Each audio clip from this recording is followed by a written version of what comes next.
Hello, everyone, and welcome to our fireside chat this evening. A few housekeeping items before we begin.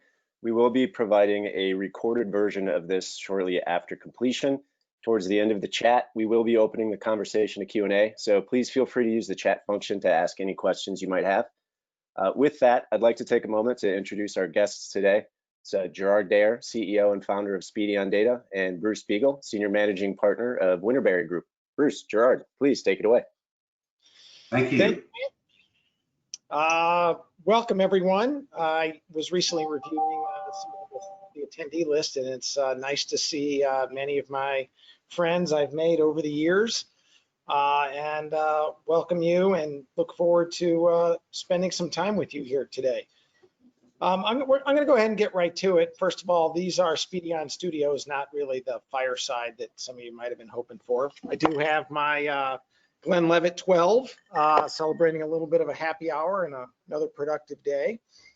And Bruce, I'm going to give the first question to you. So, and thanks again for taking the time today and being a great partner here with us at Speedy On. What are your thoughts on changes in consumer spending through this pandemic this year?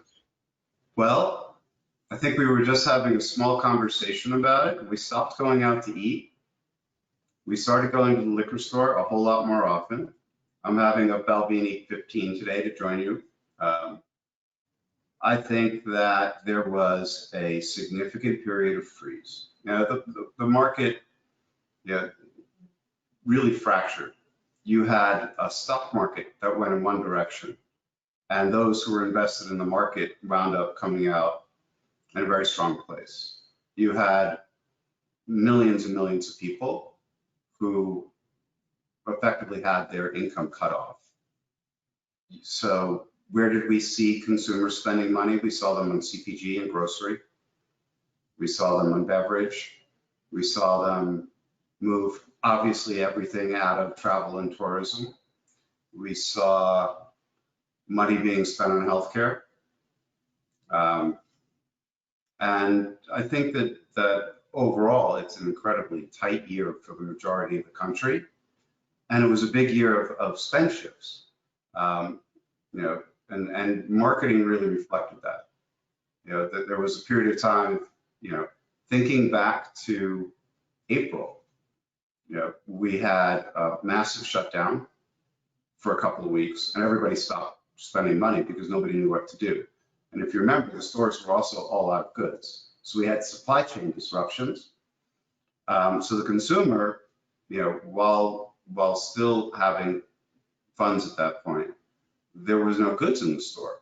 And you go on Amazon, you couldn't get, paper towels. Or you saw paper towels for $40 for 3 rolls of paper towels. So we went through a real disruptive 4 or 5 months. It feels like that spending really started to come back in the third quarter, and I think it's reflected in the GDP numbers, but has started to soften in Q4 right up till this weekend. And so we had this very long Cyber weekend. There was there was Black Friday, there was a Cyber Monday, there was everything in between, but the numbers that are being spent online are way up. But it doesn't necessarily, we don't know what that reflects in terms of the absolute numbers. We just know there was a shift. Yep. The consumer is no doubt kind of been the secret, not necessarily even a secret, been the way they've been out spending. They've been keeping this economy afloat as a result of some of the government money that's been plowed in. The businesses have been kept afloat, but a lot of that is now kind of run out. The PPP money's run out, specifically for businesses. These new kind of the new normals are no doubt here to stay, for a while, especially as we see the country ramping up from a COVID perspective. And I think we're probably going to experience probably not another shutdown, but probably similar supply issues and probably some more issues just as it relates to dining out and those impacts are going to trickle down and trickle up. Okay, well, I think the latest numbers I heard, there's somewhere, 50 million people in this country that are having a food shortage, a food crisis. Yeah, so we are far from out of the woods. Yet there are sectors that are recovering. Auto seems to have come back. It's really, I think we're going to do a better job on supply chains. And there's been an adjustment at the corporate level, both in how you market and the tone of marketing. And how you make sure that you have the right products in stock at the right time. Yep. So, but we are really looking at not less than another 4 or 5 months of hardship on the economy, and it will be reflected. And we're seeing it, on the nightly news, with cities shutting down and transportation. So there are sectors that I think the consumer is online looking to go away, but recognizing they're not going anywhere. And, we're still seeing decreases in employment. So I think we're not out of the woods yet. And I think it's going to reflect on how marketers think about where they spend their money. What are the changes, among the client base at Speedion? What are the changes that you've seen over the last 7 months in terms of the marketing mix? It's been pretty interesting. Initially, we were in a bit of a situation where brands were damned if you do and damned if you don't, meaning some brands we work with, they couldn't meet demand. They had so much demand, so they pumped the brakes on marketing efforts. There were other brands that we work with that their stores were closed again, so they pumped the marketing efforts. We've seen the mix also experience some shift. No doubt your mailbox is thinner this year a bit, year over year, which has yielded better results in direct mail. So it's less competitive, but there's also no doubt a shift to digital, which we've seen. So multi-channel still seems to be the recipe, and we are seeing brands that have lost budget dollars outsource the program management as well, which has been good for the business, being able to really control the program's soup to nuts. It's been a very interesting year, and we're starting to see 2021 budgets get finalized, and brands are no doubt getting back into it. They're leaning into it and saying we've got some pent-up demand. We've got we will no doubt lean in 2021 and try to get things back the way they were. So we're seeing also some anomalies as it relates to life events.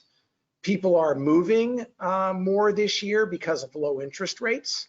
The moves year over year are up somewhere between 25 and 27%, which are big numbers when you start talking about 20+ million people. So those movers can definitely really move the needle in an acquisition campaign, especially for a national brand. So yeah, I think I remember when, going back a decade or so ago, there was between, the movers were about 18% of the population moved. So if you go from an 18% to a 25%, that is a massive increase against the US population of addresses. Yep. Yeah. So, I mean, it's presented some opportunities for brands, financial services companies, food delivery companies, alarm companies, right? Anybody with installed services, insurance companies. So that's been good. There's no doubt been plenty of silver linings that have helped kind of dig us out of the Q2 mess, which we saw when everybody pumped the brakes. Right, so, and that's likely reflected in what we're seeing at Home Depot, what we're seeing at Lowe's. That part of the economy has picked up. I'm actually moving in January, so we're going through this right now. It's like all of a sudden, oh, we need this tile and we need this sink, and et cetera. So I do see that it's coming back. Yep. But if you're in the restaurant business or you're in the hospitality business, that, unless it's quick serve, it's not coming back right now. Right, right. What are you seeing, Bruce, just as it relates to impact on spending across channels? I know Winterberry publishes a lot of reports just as it relates to some of these macroeconomic trends across the various channels. So I think the money is following the consumer. So if we have a consumer retail, for example, in the retail market, about 16% of retail was online in 2019, and they expect that to be 21% this year, which is a massive, massive increase. That in turn is fueling direct-to-consumer marketing. And direct-to-consumer marketing usually starts with paid social as a place to go find the consumer, whether it's on Facebook or Google, et cetera. And it's reflected in their numbers over the last 6 months, but also in the CPMs that are going up. Yep, that follows into search. So we're seeing search numbers increase, but it's a different search mix. You know, search, 55% of retail search, or 53%, I think is the latest number, is starting on Amazon. But instead of the rest being on Google and the other search engines, it's going to Walmart, it's going to other retailers, it's going to marketplaces, and then 25% is going to the search engines. So the mix on search has changed and become far more complex in terms of where brands are spending their money, but they're going to spend it online because it's all across the online marketplaces. The rollover channel after that has been connected TV. We are at home. We are not going very far. We may go from the living room to the home office, to the bedroom. We're not going very far, but we're going from device to device. So what we've seen is this video consumption since the spring, whenever it was pretty much locked in, but it's continued. But you'll consume it across your desktop. You're going to consume it on your laptop, on your tablet, on your phone, on your TV, even though you're not going very far. Right. And I think we've seen video-related spend go up significantly this year. It's not been banners, you know. So people, you know, when they think about display, where we're seeing increases, paid social and video have seen big increases. On the other side, print has gone down significantly. You know, we now have magazines, newspapers, et cetera. They are $10 billion or less channels in annual spend. And we're talking newspapers, you know, were $45 billion before the last recession. So money has continued to flow out of there. And in direct mail, we had, you know, I think at the bottom of the market in 2Q, we probably were down 60% year over year. It has come back some, but we are likely to be down 10, 15% for the year in the DM channel. So it's a mix. It depends on what your objectives are, but we're really watching that spend follow the consumer. Are you seeing brands' appetites for, I remember about 2 years ago, I hosted a chief marketing officer dinner. We had 19 or so CMOs around the table, and they were all talking about doubling down on their Facebook budgets because it was such a worthwhile channel for them. They, you know, like crazy increases. Sounds like we're seeing brands reconsider that because those guys have just gotten too greedy at this point, it sounds like. In many instances, very effective channel, but the pricing has become a little egregious. The pricing has gone up because the demand has gone up, but the supply has not necessarily gone up. You know, the other, I think, really interesting fact that we're watching or area that we're watching is social commerce. You know, where they were really advertising before, you know, what we're seeing, whether it's influencers on social or advertisers on social directly as brands, there is a lot more direct consumer advertising on paid social. and they're really driving you down that funnel faster than they were before. So CPMs have gone up, but also social commerce is going up. And we haven't seen spend move from the social channels. Right. So spend has gone up, but spend is now starting to move out. It's the new money, or the money that has moved from other channels is moving into other segments of marketing. Right. Right. Yeah. And addressable TV is here to stay, and it's finally arrived. And it sounds like it's gaining momentum and accelerating, which could be a pretty dominant factor in 2021. We think that addressable TV has gone from about 2 billion to probably closer to 3 or 4 billion. But there's still not enough inventory. So what we're seeing is connected TV and streaming. Yeah, there was a survey that was done recently, and by Samsung, and they looked at their TV households. 84% of people with a Samsung TV stream through their TV. 89% stream through in Europe. But here's the question. In Europe, they've already said, they're comfortable spending 20 euros a month on streaming. Well, it seems like we have a new streaming channel every month.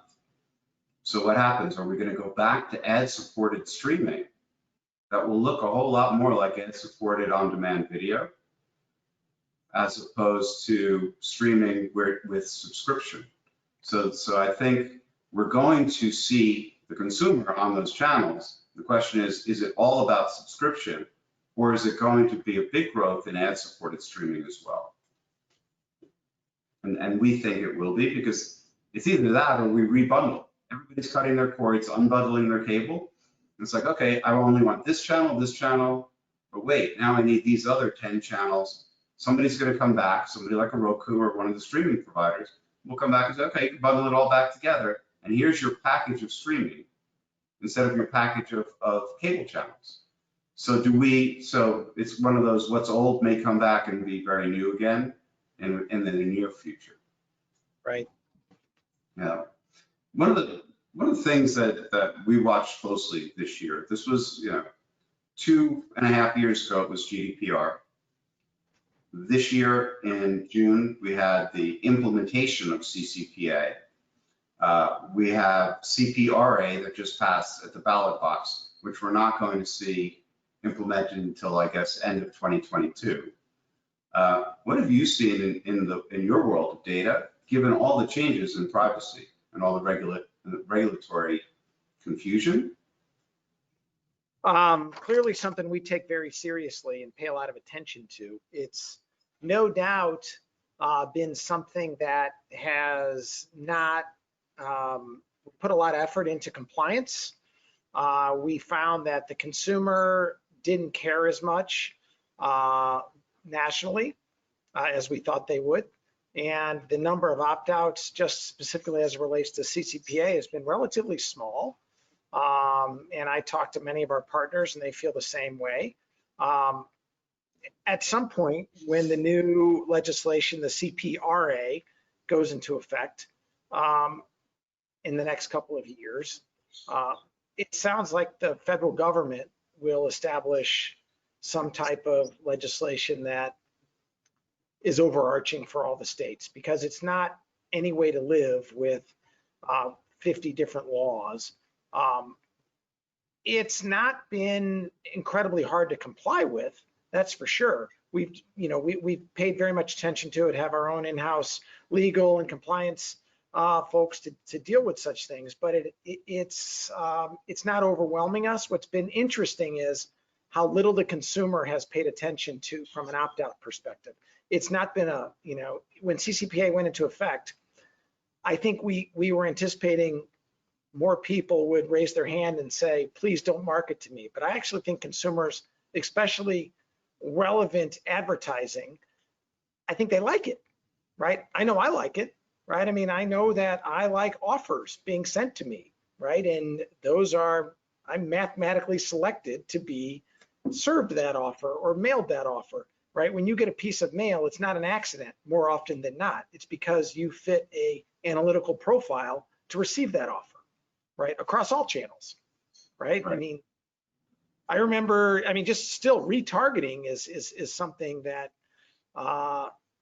you look for something, right? My son uses my computer and searches for camping equipment, and I'm getting served ads for camping equipment for the next 2 weeks, and I don't like to go camping, right? Too old. So back to CCPA and CPRA, I think they have, we as partners, vendor partners, have spent a fair amount of time and money becoming compliant. It's not been something the consumer has decided to take advantage of in any great scale.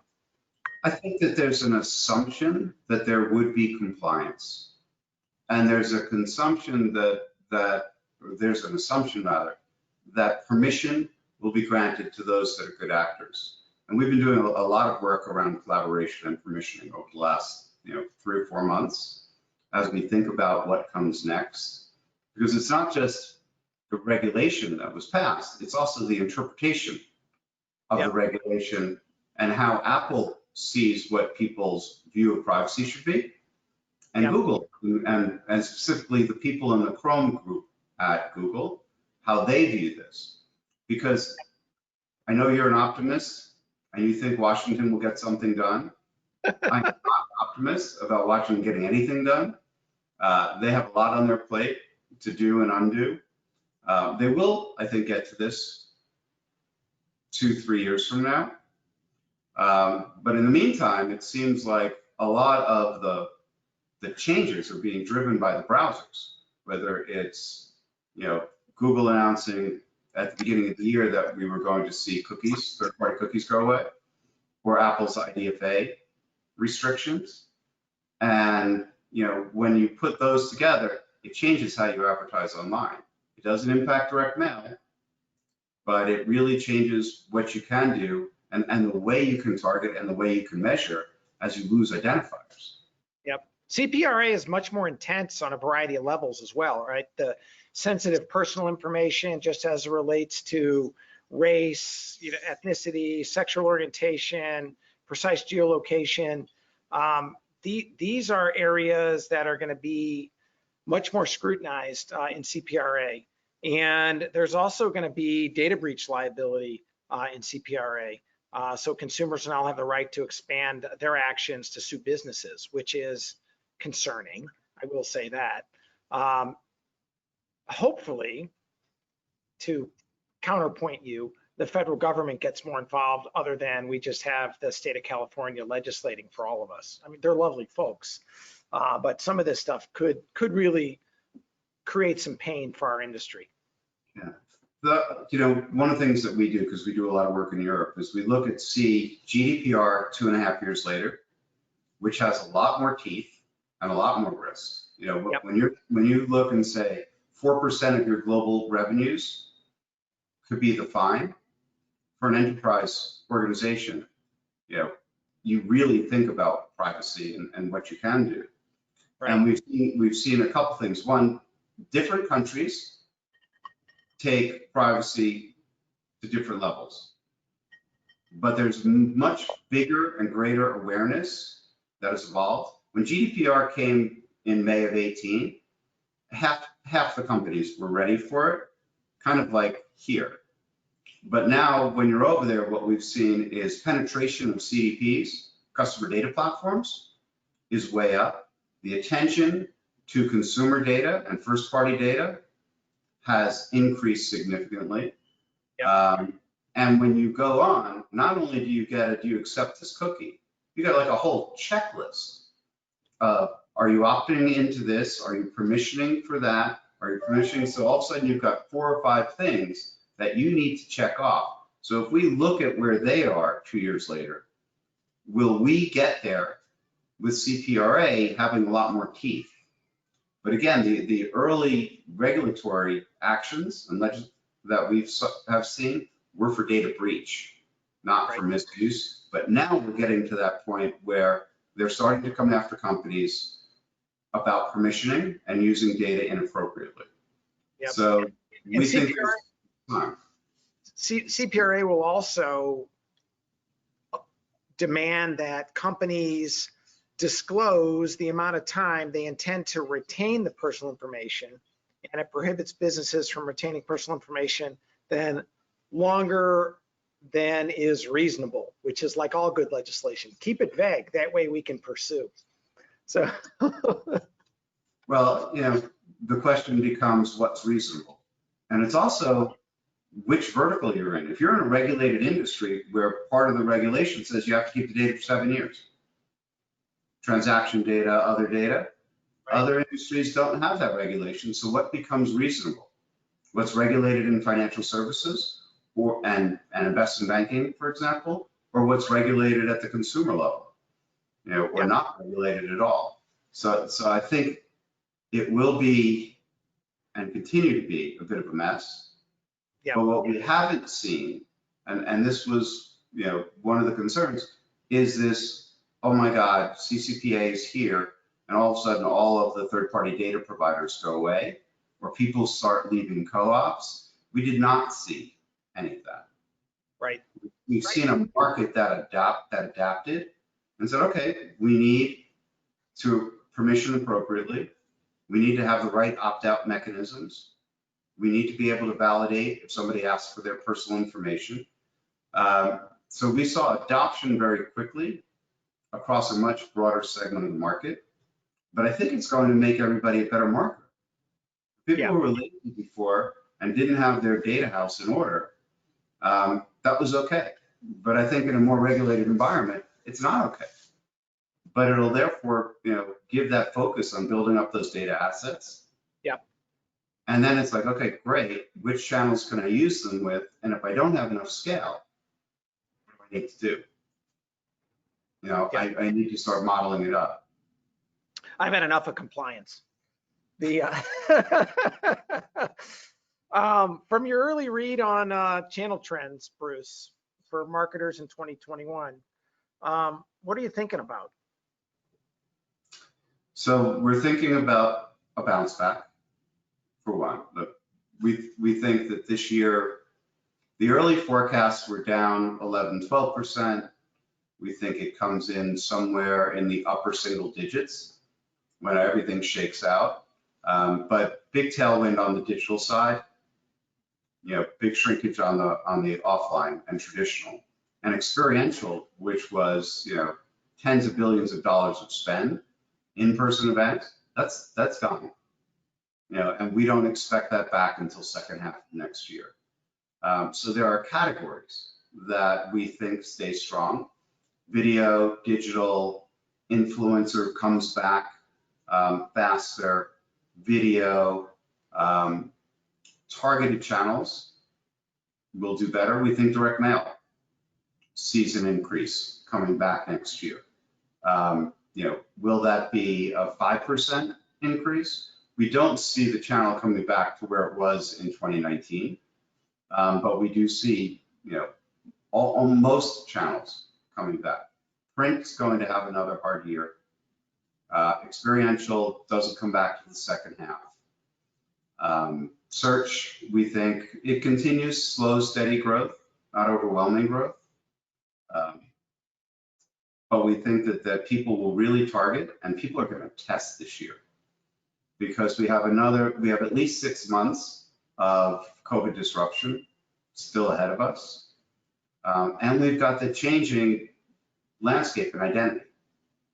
So now you're saying, all right, how do I target in the online world? They were very used to third-party cookies. They have till the end of 2021. And so there's a huge amount of testing across different identity solutions. And some things are going to work, and some things will work less well, but will also help drive spend both in the programmatic world and in the advanced TV, connected TV sectors. Right.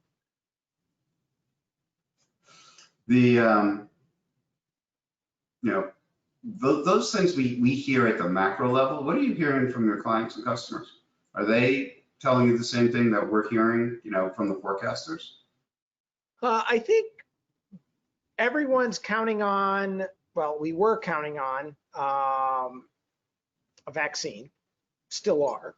We think that, you know, it could be a little rough this month and maybe next month, but I think people are expecting good things to buy. I mean, I think we're expecting a big bounce in 2021.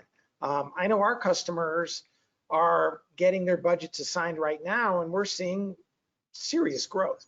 You know, and the interesting thing about some of the comparables, like I can't wait to see some of these comparables for Q2, right? Where brands are saying we grew 30% year over year, right? 40% year over year. It's going to be kind of this anomaly, but it'll get under control in Q3, we believe, and I think they do too. And I think it's game on in 2021. We get some normalcy back in our lives. I don't think we're ever going to get back to. It's not going to be on a whim, fly out to the West Coast and have dinner with people. I think that those days are going to be much more calculated. I think people are going to be less likely to do that. And instead of, you know, 4 Speedion people going to a meeting, maybe there'll be 2 on Zoom and 2 that, you know, fly across the country and spend 2 days on the road. So I think there's some permanent change that we will be absorbing, which is pretty good for everyone probably, right? I haven't had this much sleep in my adult life, right? Where I'm not having to get up at 3:45 to catch a flight 2 days a week, right? And it's been kind of nice. We heard there was another interesting stat. That was a survey that was done recently.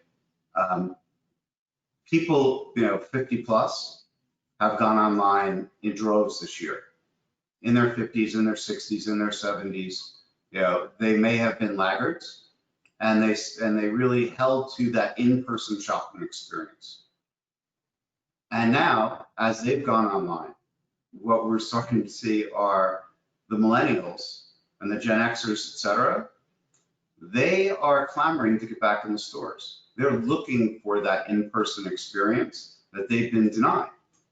We're adjusting to it shifting away. They're not happy that it shifts away. So we do think that experiential really does start to shift back as we get back, you know, as we get to that second half.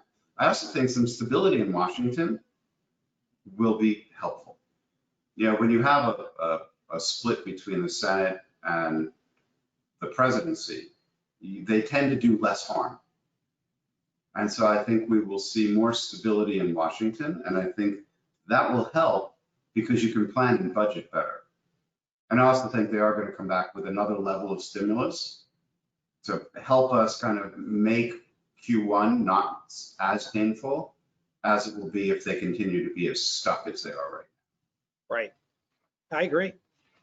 Given the amount of M&A work which you participate in, Bruce, what are you seeing? What do you expect in this landscape, MarTech marketing overall next year from M&A? Continued consolidation? Yeah. So if you're a brand and you're trying to sort through who should I be working with, you know, there was recently yet another survey by another stack. I think this one came out of Salesforce, where they said people are shifting, or it was Gartner.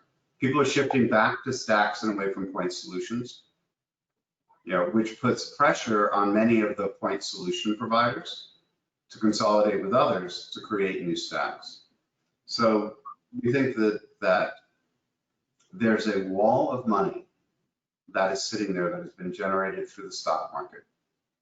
There has been limited other places to make money, and we're seeing pension funds and others put their money into private equity funds. So there's incredible liquidity. And starting in, I would say it was probably early August, we started to really see the market come back. Part of that was that consolidation, and some of those exits were driven by, oh my God, if Biden comes into office, he's gonna have this huge tax increase, and we better sell now because our capital gains tax might go up. Well, that kind of has gone up in smoke, so that's not going to happen.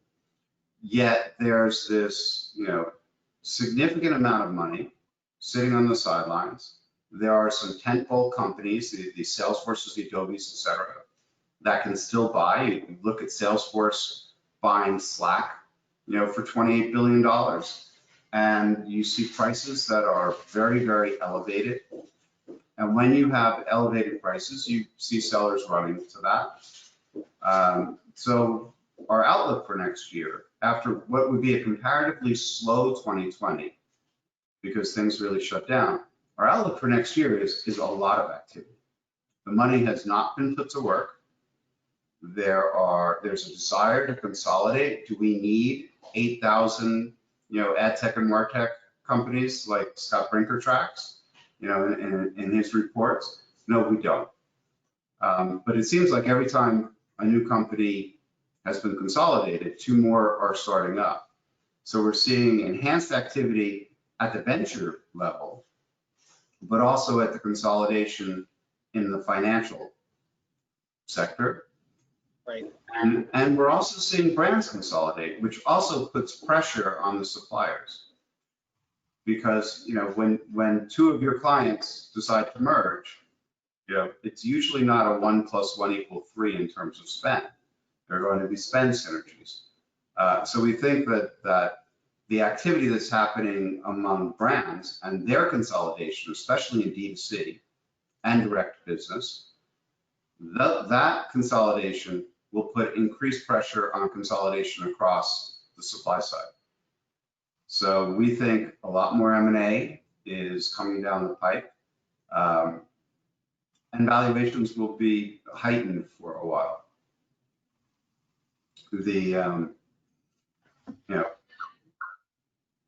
One of the things that we've been watching is it's great to talk about how we run our companies in general, but this shift to everything by video, and it's great that you can go to your office. My office is in New York. I can't actually get close to New York. How do you keep everybody engaged in the office? How do we maintain a culture? Yeah. As we go through this transformation? No doubt it's hard.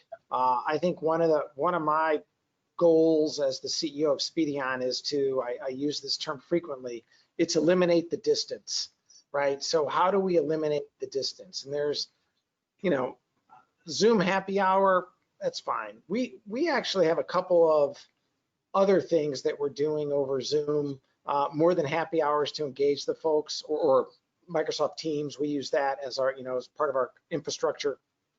We have a core values committee here at Speedion, and the core values committee receives a roster of people to actually reach out to. So somebody on the development side might reach out to somebody on the marketing side and just check in and see how they're doing. And even if we were in the office, marketing might not talk to, the developers. So that's been kind of nice. That's been kind of different to get people just to reach out to just randomly reach out to somebody, and kind of change that up and rotate that call log and just check in on people. And people genuinely like that, right? When two people get together that normally don't get together and say, hey, how's it going, Bruce? Just wanted to check in and see how things were. You hear the dog barking in the background, or it's kids running around. Right. So we've also done some things just as it relates to delivering a common meal where we can have lunch together, where we deliver food from one of, a restaurant that might have you're in Miami, and that restaurant also might have an operation in Cleveland, and we get to order off the same menu. That's been an interesting thing. I've tried that as well before, and it didn't work, just to, where the nice people at DoorDash said they kept delaying it. It was the only day they had a software glitch. It's like, no, your lunch should be arriving soon. Your lunch should be, so not without quirks.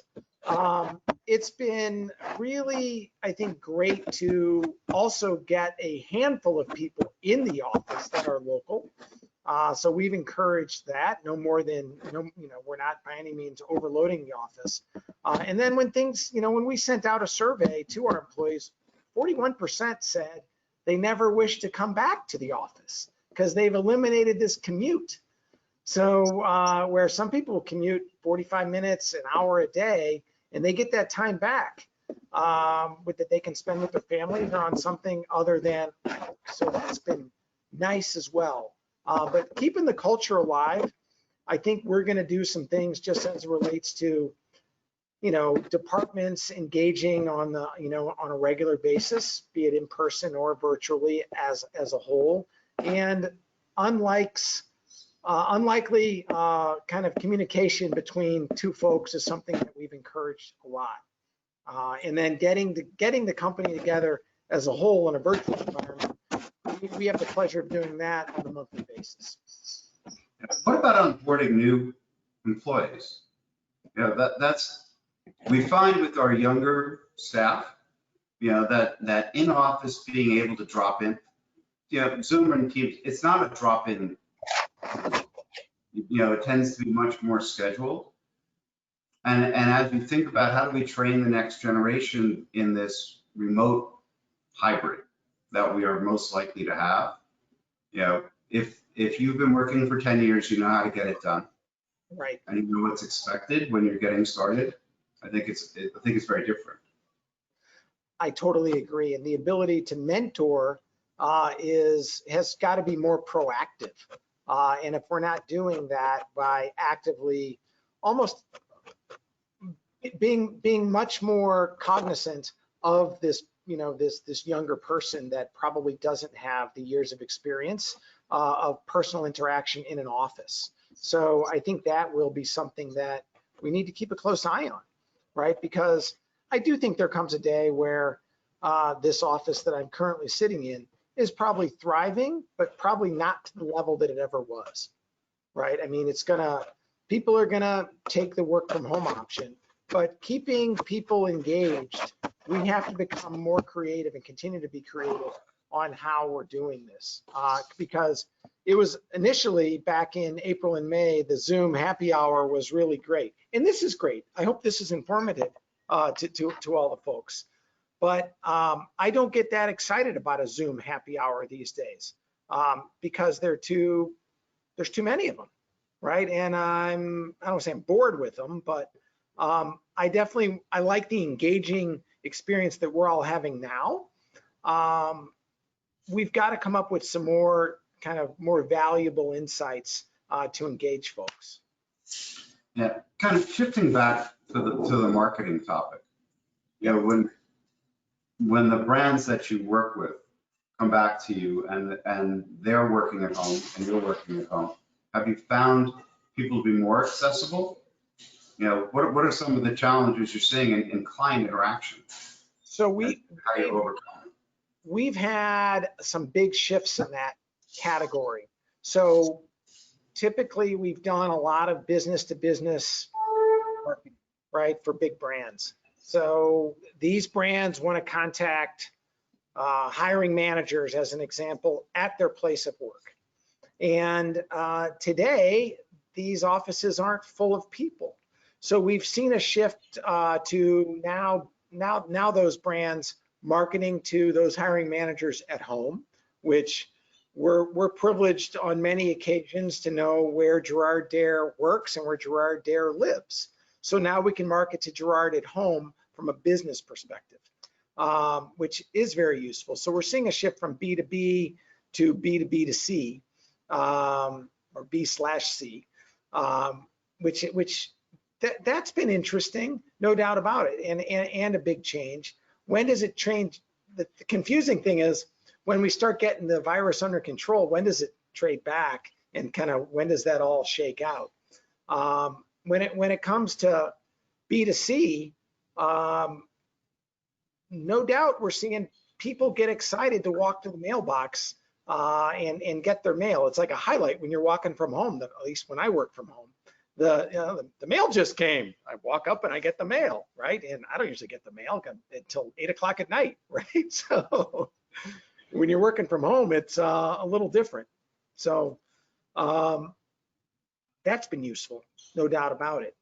Some of those changes for marketers, right? So not just saying we can't market to people in their office, just making the trade and making the change to marketing at home, but they're also spending more time in front of all these other mediums. So, as you said, they're streaming more, right? They're on Facebook more, right? They're in front of their computers more. They're in front of their iPads more.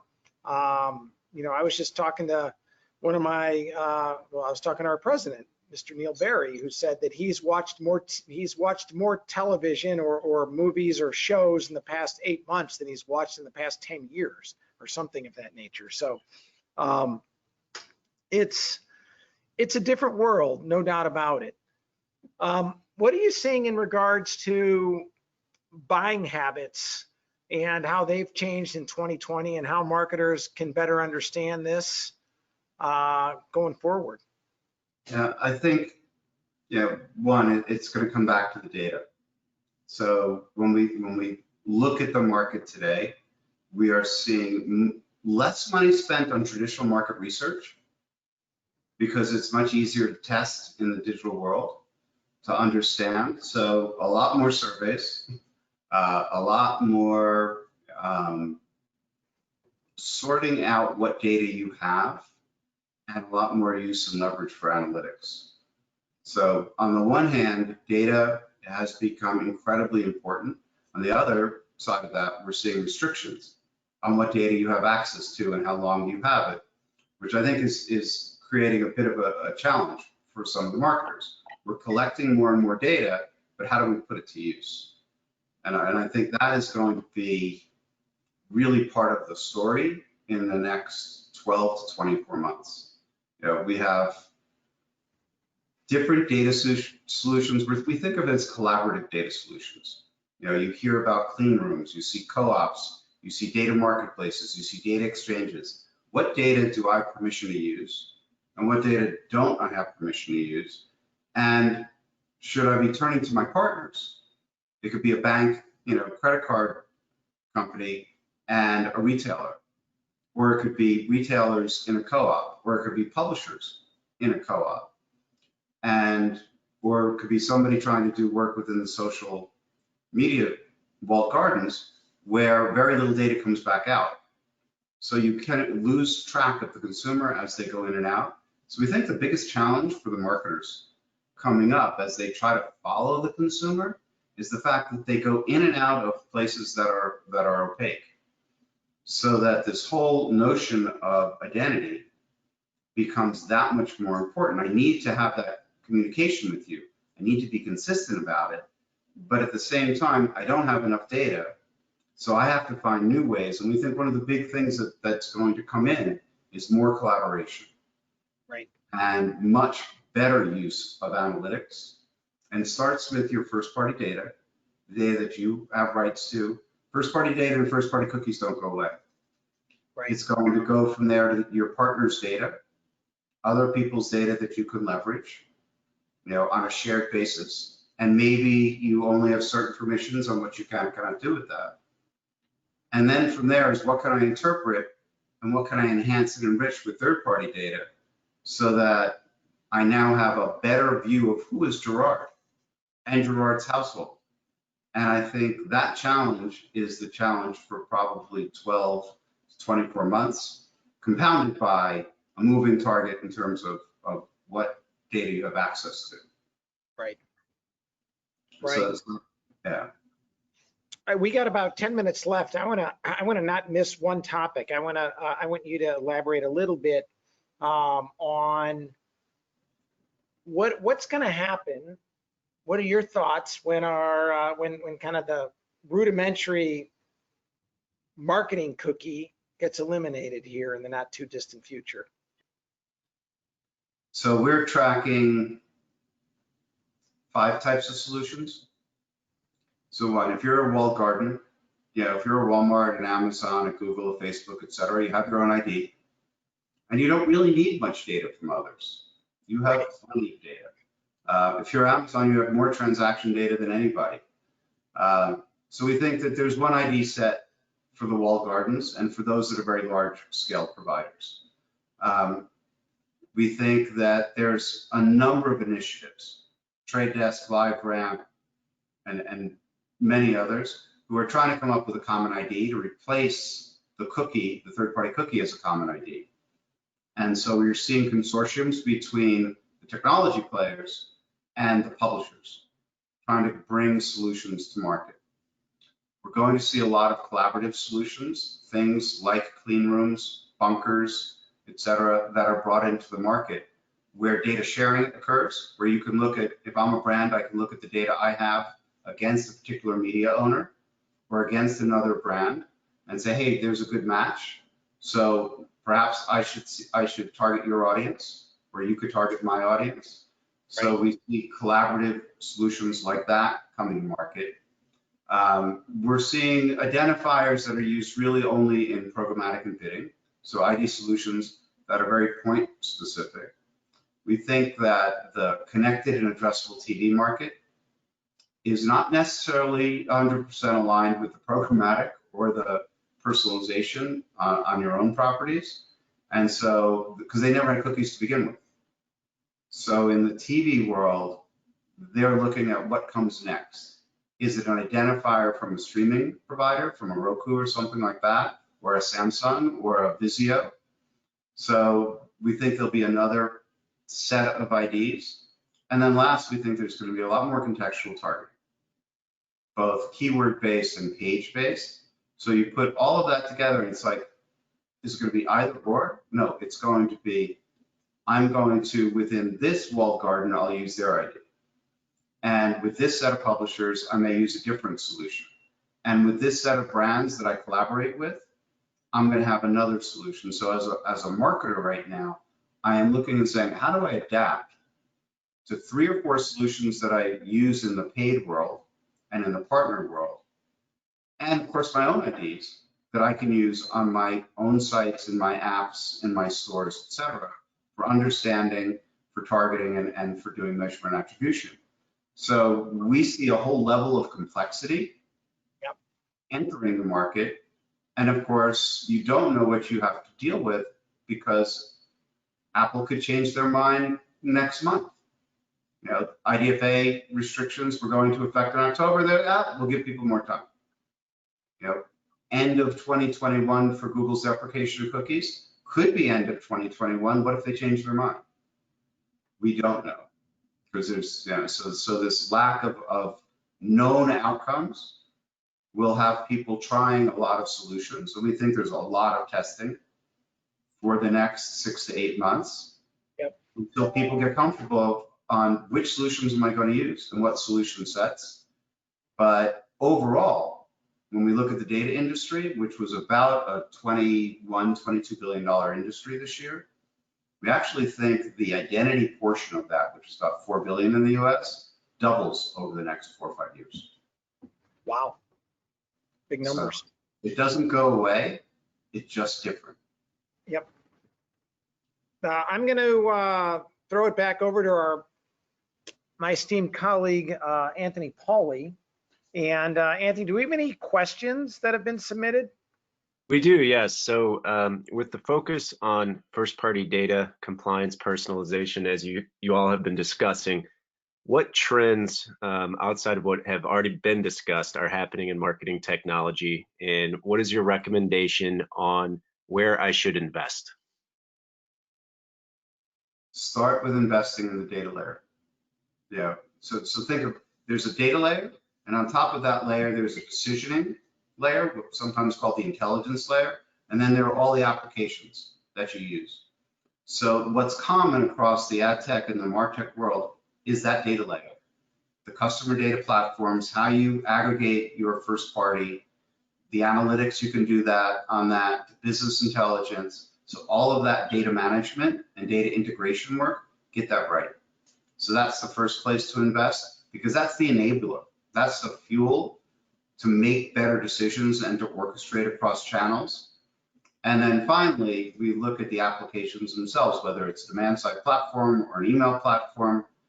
Think of them as more flexible and more swap. There'll always be something better coming down, but we think that the big areas are focus on your data layer and on your decisioning and analytics.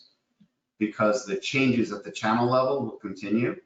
But if you're good at your core, you're well positioned going forward. And then one other question, whether it be business or consumer data, what are some of the ideas that you guys have to bridge the gap of using pre-COVID marketing data in a post-COVID marketing world? Well, Gerard, I'm giving you that one, and I'm pouring myself another drink. Yeah, I didn't leave the bottle nearby, so it was an oversight. I think it is there have been profound impacts on business data sets during this time. There's no doubt about it. As well as with all the movement just for Americans moving, profound impacts on the address level data sets of not only where people work, but there's also those people, many people have lost their jobs.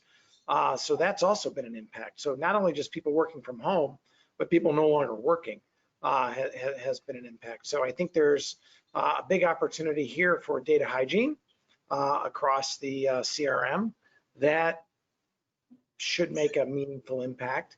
But there's a lot of unemployed folks right now. So the B2B files definitely need to be revalidated. And then those folks are working from home that are still employed. So no doubt, very impactful. Some of this data hygiene work that could be done. Which also goes back to something you spoke about before, Gerard, which is that notion of B2B2C. Of how do I find business people at home, or the term sometimes uses crosswalking. How do I make sure that I understand who is Gerard at home versus who is Gerard at the office, and that they're still Gerard, or at least I think so. That's right. That's right. So why don't we, Anthony, why don't we open it up, see if there's any more questions for the current participants? Yeah, we do have one more that came in. Bruce, you had said that the data market is about 20 billion in 2020. What will that grow to in 21? And what is included in that data number? Does that include data used for digital activation? Yes, so the data number as we see it is all of your third-party data, your second-party tools, so all of the analytics, data solutions, data services, and data itself are rolled up into that number. So every CDP, every piece of data that's sold, all the marketplaces, all of that falls into that number. We haven't finished our forecasts for 2021 yet. We're still in development at the moment. We've kind of taken a longer term. Part of it is the forecasts are still moving. So you base some of your models along how you see channels evolving. And some channels I think we have a better handle on than others. But all of the online and offline data is included. We're optimistic that we will see growth next year as the economy bounces back and marketing spend bounces back. We're getting more targeted. Even, think of digital video. 55% of all digital video is now targeted. And video used to be, in the linear world, it was all about demos, right? And DMAs. And now, we've crossed the 50% line. So as money continues to move both online and offline into more targeted marketing, people want, as Gerard, as you said, people want personalization. So we expect good, solid growth in line with the growth of ad spend as it recovers. And I know we have just 1 minute left, but there was a follow-up question from the same person. Do you see print growing as well as part of that number? We do not see much growth in newspaper or magazine. The channels are challenged. We do see growth in direct mail though. And a lot of the database money that was originally spent was to fuel direct mail. So direct mail is still a big channel. And when you get growth there, you're going to see growth in spend. But the other print channels we expect to still be challenged and continue what has been a slow, steady erosion. Okay.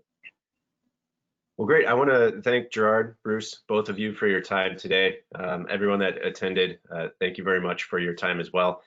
There will be a recording of this available to you all after probably tomorrow, and we will get that sent out to you. If you do have any follow-up questions for Gerard or Bruce, feel free to email them at marketing@speedyondata.com. Otherwise, thank you all and have a wonderful weekend. Thank you, Anthony. Thank you, Gerard, and thank you all for tuning in today. It's great. Have a good night and have a good holiday. Take care.